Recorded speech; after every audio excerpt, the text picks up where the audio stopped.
Hello, everyone. Hello, and welcome to Period Shortcuts. Welcome, everyone. Welcome, KC. One of our lovely ambassadors is there today to share some amazing tips with you.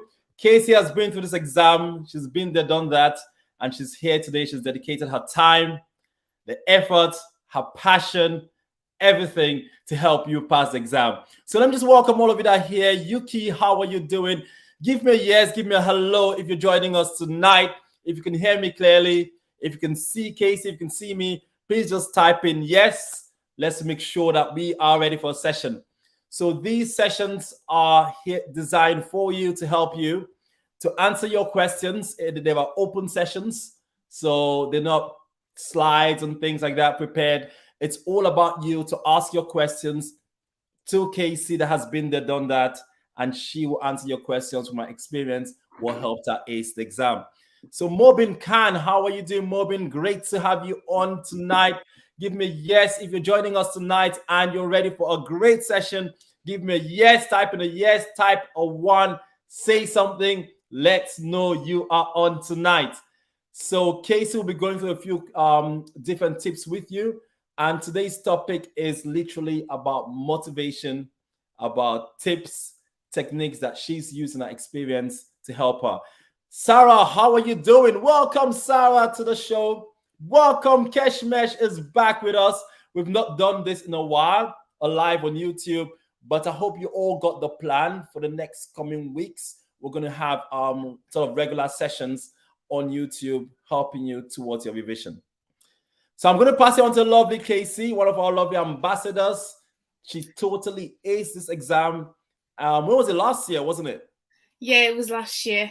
Last year. So she's been there, knows that she's familiar with the recent exam structure.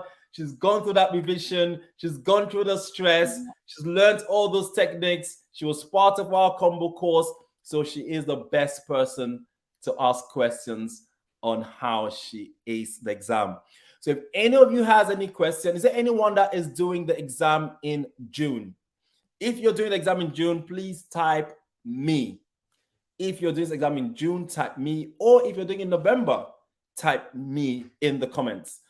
So if you're doing the exam in June, or if you are doing the exam in November, just type me so that we know and that we can help you. So I'm getting loads of yeses. Alicia Hussein, how are you? Me, Alicia is part of the private sessions. Great stuff. So all of you, I've got lots of me's coming up, many more people joining now. So those of you that exam in June or November, what are your questions? What are your questions? What do you want to know from KC? What do you want to know? All the questions. Send her the questions. About half an hour. Is anyone getting nervous or getting them jitters, or just kind of confused to how they're going to structure it, or losing that motivation? Because sometimes you can lose the motivation and you get tired from work. You come home and you just want to lie in bed and just watch TV, eat. But right now is not the time, unfortunately. I know with you, Casey, I know when we spoke about this, you went hard, didn't you? You went beast mode. Yeah. You were quite intense. So let's see what Kaman is writing. Kaman says, my weak point is maths, right? If I do past papers from now, is that all I can do at this point? So what do you do for calculations, Casey, to pass? Well, my weak point was calculations as well. I hated dilutions.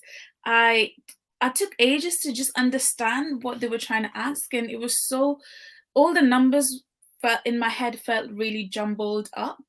So I thought, what do these even mean? So I just started doing past papers straight away. I didn't want to wait till the last minute, let's just say like 2 weeks before the exam, a week before, and then not even understand the past paper and freak out, because I personally can freak out.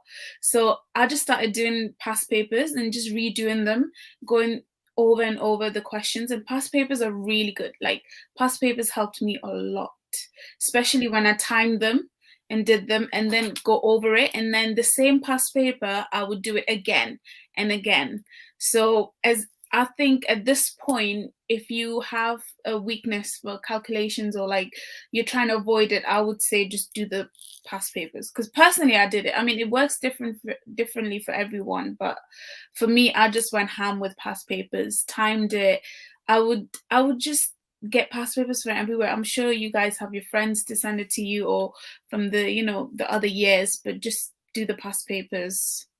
Yeah, don't leave it. I suppose that'd be the next question people ask, isn't that okay? Where do we get these past papers from? Where did you get your papers? Where did you get all these It questions from? was it was like a mix of like um my friends, like uni friends, they would send it.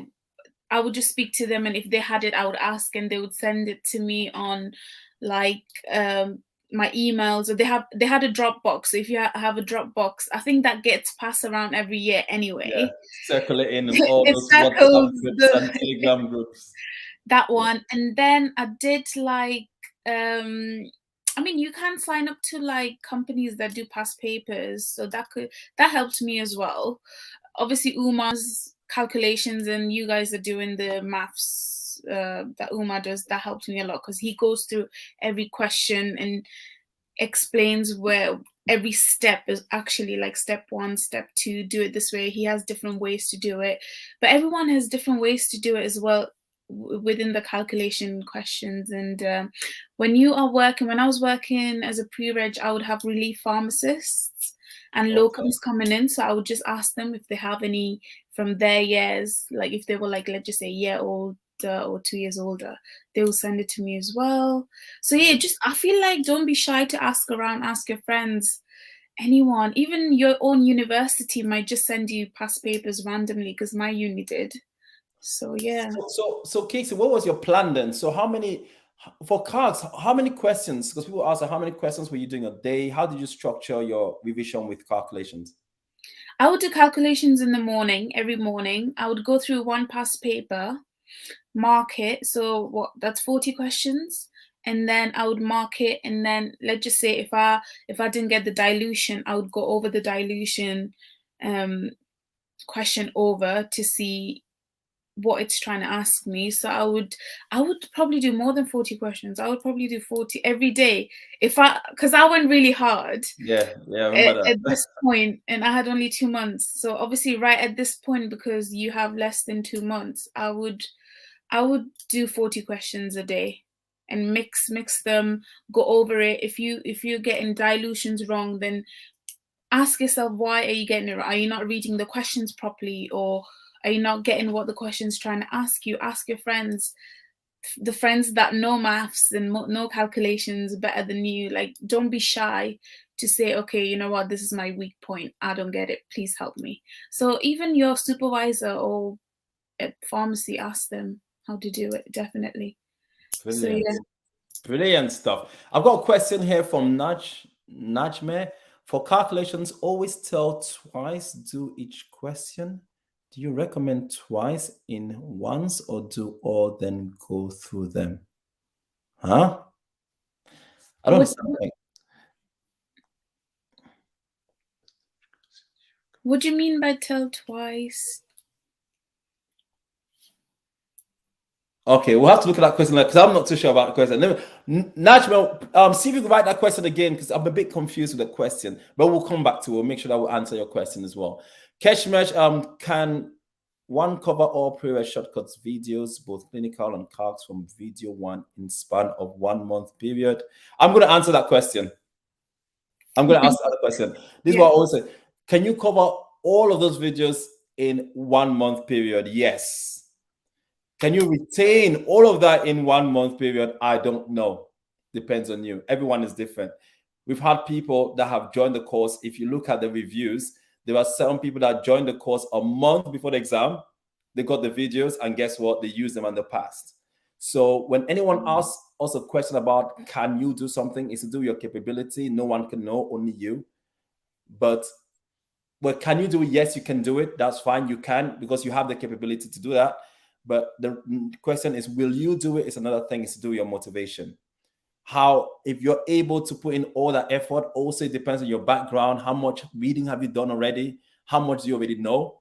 So someone that already has some good background knowledge that joins the course 1 month before will perform different from someone that hasn't touched anything throughout the pre-reg year or throughout your foundation year, and you just come to last month and now I want to do all the reading in 1 month.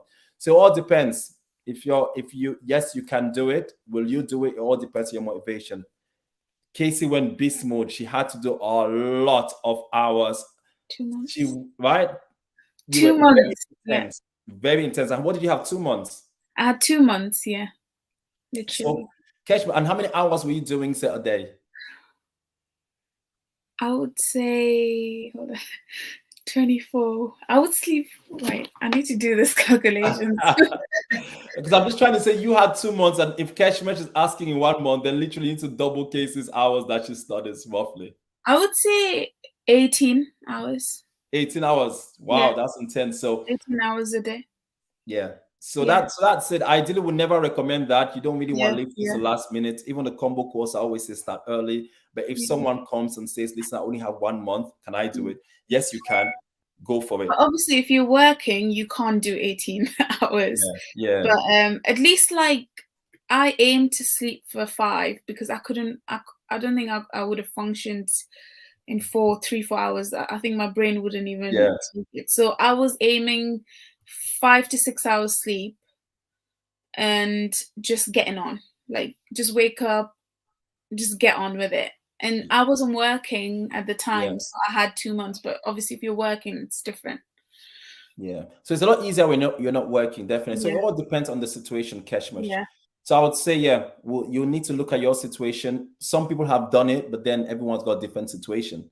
So it's all based on your situation, based on yourself, your motivation, your background knowledge, all of that will determine whether you can do that in 1 month. Okay, let's see. Mona says, my weak point is attempting SPC questions in the calculation paper. What was your strategy, Casey, in tackling SPC questions? Yeah, so I would read the question 2 times or even 3 times first. And the last line of the question that says, that's actually the question. So the first one is a paragraph of the scenario. The second line, the main question line, read that and then go to the point. Just think about what it's actually asking you. So if it's asking you, let's just say if it's an insulin and it's asking you how many times a day, twice daily or 3 times daily, subcutaneous, IV. So just kind of don't read the whole SPC, just go to the main point. Like let's just say if this IV administration, go to IV.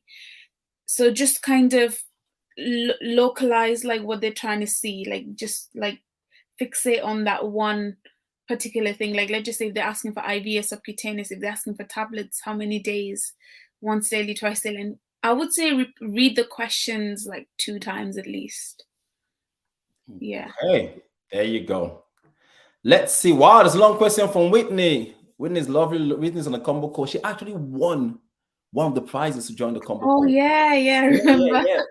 I always remember that, Whitney, your star. Congrats. So for calculations, let's say if you don't have 2 hours to spare every day, could you split it up like 20 questions in an hour a day instead of 10 questions? Oh, yeah. Definitely. I did that. Definitely. I did that as well. Just here and there, whenever you have the time. Yeah. As long as you're getting it in, right? Yeah. As long as you're getting those questions in, it doesn't matter what you do, only 5 minutes and every 5 minutes and every 5 minutes. As long as you're getting your questions in, you're fine, Whitney. Yeah. Definitely. And you have to, isn't it? Because different people have different responsibilities. Timetable, responsibility, work. Yeah. Everything. So work around your own way, what works for you. Definitely. Sounds perfect. Any more questions? I don't know if that question has been let's look at that question again. Najme, can you write your question again? I wasn't too sure about this question. For calculations, always tell twice, do each question. Do you recommend twice in once? Do all, then go through them. Okay. You mean like read the question twice if you have the time, or like do the ones that you know and then come back to the one you don't know? Yeah, so it sounds to me like it's asking if you, whether you just do all the questions and then come back and look at them, or do you do the first question, then double check, and then do the next one, double check it before you move to the next one. That's what I think. I mean, okay. So in the exam, like actual exam, what I did was I read the question twice if I really didn't get a question, I would move on to the next question. Okay, that saved me time, because if I really don't know, then why am I wasting 3 minutes here? So I'll just carry on with the questions I understood and I know. And then if I had time, I would come back. So try and not leave too many questions. I think I left 2 questions that I really didn't understand in the exam. Yeah, it was so long, and I was sitting there and I thought, I'm just wasting my time. Like, I really don't know this. So I just did all the questions that I knew, like I understood and I knew, and I was kind of like quite confident in. And then if I had time, I would come back. So I think in the real exam, I left 2 questions. I did all of them. Yeah. Okay, great stuff. I think that's what I was asking. Yeah. Yes, do first 40 questions, then go through each of them. Yeah, I suppose the main things that make sure that you have enough time to double check, to go through again. Because if you don't have that time, then you might miss out on a lot of things that you'll probably pick up if you look at that paper again. So try to pace yourself so that at least look at those answers again. Yeah, do the questions. Realistically, you won't have time in the exam, like honestly, because you're going to be nervous. Like, time flies by so quick as well. So if you're attempting a question, read through the question 2 times at least. Make sure you've done the right. But let's just say if you really don't know a question, you're stuck there for like 2 minutes already, you have a minute, or like you really don't know, just move on. But definitely make sure each question has been answered correctly. Yeah, I agree. It's important. It's definitely important to look at a question twice, read it twice before you start. Just saves you time, right? Rather than starting and then doing everything, then finding out, oh gosh, I got it wrong. At least read it twice. Right, Alicia Hussein, the lovely Alicia. I was recommended flicking through the maths questions and do the easy questions first, but how does that work with the exam online? Interesting. How does that work? Did you do that, Casey? Because I did that in my exam, and that's what I also recommended, like go for easy ones first, look through the paper, do the easy ones first. So how does it work online? Online's quite difficult, because I don't think I'm the right person, but the way I did it was literally I went through every question as an individual question, not thinking what's easy. Yeah.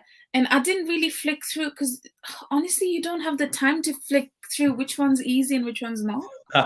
Like, it's not like paper where you flick and you like clicking the arrow every time, and then you have to go back. But depends how good you are online. I'm not. I just paste it through. So I just went. So Casey, so if you were doing a question and you thought this was hard, did you have any of those questions where okay, I'm on question 3, but gosh, that's tough. I'm going to go to question 4 and come back. You can flag the questions. Let's just say you're stuck at a question, right? And you want to come back to it because you don't want to waste time. Flag the question. There's an option to flag it. Then continue with the other questions. And then towards the end, you can see the flagged one, so you can go back to it. So that's not a problem. So you can always flag the question. Yeah. So I suppose I'm just thinking about Alicia. I suppose you can probably do that as well. Like going through, you could probably start and just go through them and maybe, I don't know, flag those ones you find easy. And then just do those first. You like just go through, okay, easy, flag, and then do those ones maybe, and then do the rest. Yeah, I think if you take one at a time and do it, and then flag like, let's just say 2 or 3, because I feel like the easy ones they're quite straightforward anyway. They're not that long. Yeah. I didn't get that long, like it wasn't long worded anyway. So you would flag it and come back to it. But yeah, you can either way, whatever works for you. But there is an option to flag, so you don't need to worry about that. You know, you said something that I just picked up. I'm so happy you said that. You just said something about some of the questions being very easy. Did you just say that? and you know, Casey, I want you to talk about that because I have to deal with this all the time with trainees. Every time I just explain to them, not all questions are difficult. You will have some easy questions on the exam. You will have some questions that you're going to go, wow, is this really it? So you have 40 questions. Did you find some questions easy? Yeah, there were questions that were so straightforward, but like, because you think they're trying to get me, they're trying to get to me, you know, you overthink it, but it's actually very straightforward. Don't think like they're trying to trap you or they're trying to like don't overthink basically. A lot of questions are straightforward. There will be hard questions, but not as many as you are thinking. Because Yeah. I used to think, oh my God, they're gonna like, All of them. they're All of there them to will be fail difficult. me.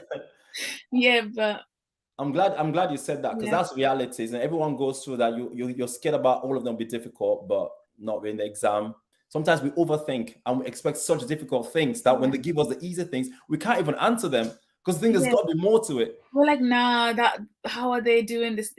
But some questions are honestly really easy, and you'll be like, ha, I know this. Yes, it's like, hey, C1, V1, yes, let's Yeah. go. That increases your confidence for the next question, and then you're like, Absolutely. oh, is this it? And then you'll Yeah. second guess yourself.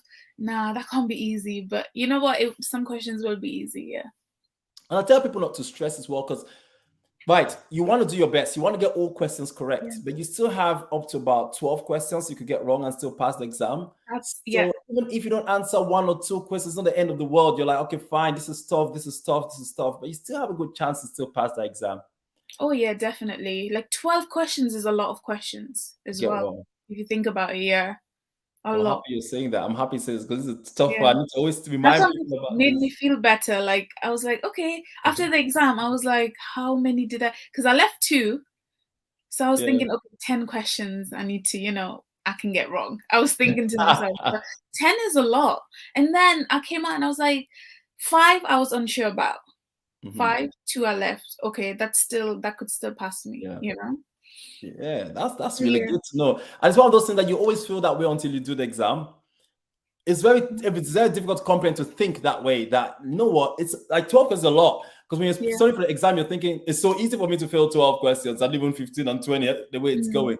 But when in the exam itself, it's quite a lot. That's why more people pass this exam than fail the exam. That's why every time in June you find above 70% pass Yeah. rate, Yeah. because it is the GP is not trying to trap you. What you said is true. They're No, not it's trying to not. trap you, they're just testing you on the basic principles. It's And literally, yeah, the basic yeah. principle. Like you said, it's the basic principle. And if you understand the principle of even calculations, like the questions, dilution, you can get it. Like no matter what question they throw at you, you can answer it. Smash it.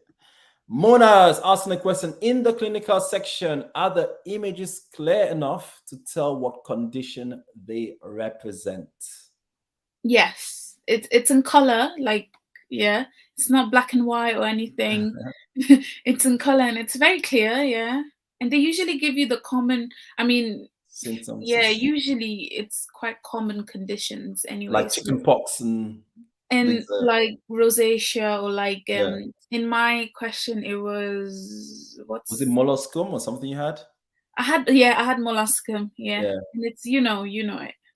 Yeah. They tried to, yeah. Yeah. I mean, yeah, the Shingles, GPHC tries to shingles, help you out. yeah. But that's why I always say, like, when I tell people about mocks and the GPhC exam, they're so different in the sense that the GPhC is trying to test you on common things, because they try to make sure that you are ready from day one as a pharmacist, Yeah, because they know that these are the things that you're going to see, the common things, and yeah, they want to make sure that when you see them, you can answer them.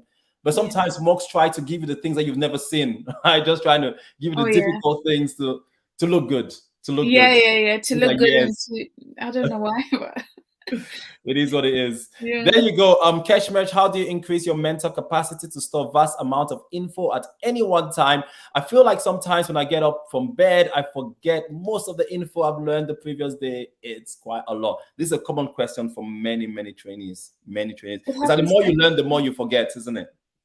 I think yeah, it happens. I don't like even to me, I'm like it happened to me as well where I was thinking, oh my God, I keep forgetting. I was thinking, like, am I not why can't I like retain information? But I feel like it's always there. I think the point is to not panic and just kind of think logically. Because when you're stressing, you don't think logically, you just kind of panic and think, oh my God, I don't know, straight away, I don't know. What is it? What is it? I don't know. But if you think logically and just kind of take a moment to be like, okay, read the question again and be like, okay, what is it trying to ask me? What is this condition? Kind of related to like a part of your body. Like you can do like, do you know how we have mnemonics? You can do that Mhm. like for every diseases and like different like differentiate the medicine to a disease, let's just say. like heart medicine to like heart disease, and you know how they are separated in BNF anyway. I feel like the main point is not to panic. You have it in there, like your subconscious mind has it stored. You just have to not panic. And I feel like take breaks, like 10-minute break. For me, like I meditated a lot. Like I speak about meditation so much, but meditation, not taking information from news. Like, do you know how I said I went hard? Like I literally cut out the outside world. Like no Cut it social off. media, no news, no friends, no messaging. Obviously friends only to like speak about exam and stuff. But if you just focus on like these a month and a bit you have to just kind of, this is gonna be like your career, isn't it? So just focus on the main topics and just cut out the outside world. Don't retain any other stupid information like the news, whatever else is going on. No shopping, no online, shopping. All the course. You know what I have? I'm gonna do. It's a very good question, actually. Keshmish asked. So I'm actually doing a video for all trainees in terms of how to retain information, how to retain a lot of information. And I have I've got about 10 different points, because this question is not only on one thing, right? You have a combination of different things together, and that will help you to increase that capacity. So I have 10 of them. I've got mnemonics. Mnemonics definitely help you in terms of capacity. That's why we use a lot on the combo course. I've got summaries, so overviews. Now on the combo course, I always say a strategy for you is always read summaries first, right, before you go into the main thing. It's like, when you have like business reports, you always have like the executive summary first before you go into the whole thing. Even if you look at your NICE guidelines, right, you have like a summary before you read the whole thing. You want to make sure you always, it will help you in terms of retaining, having the short part first, then go into the deep part. Then you have repetition. So repetition, you've got to read a few times, like you did. There's no getting away from it. Sometimes they say you need to look at something about 5 to 6 times for it to stick in your brain. So there's got to be an aspect where you have to go through it again and again.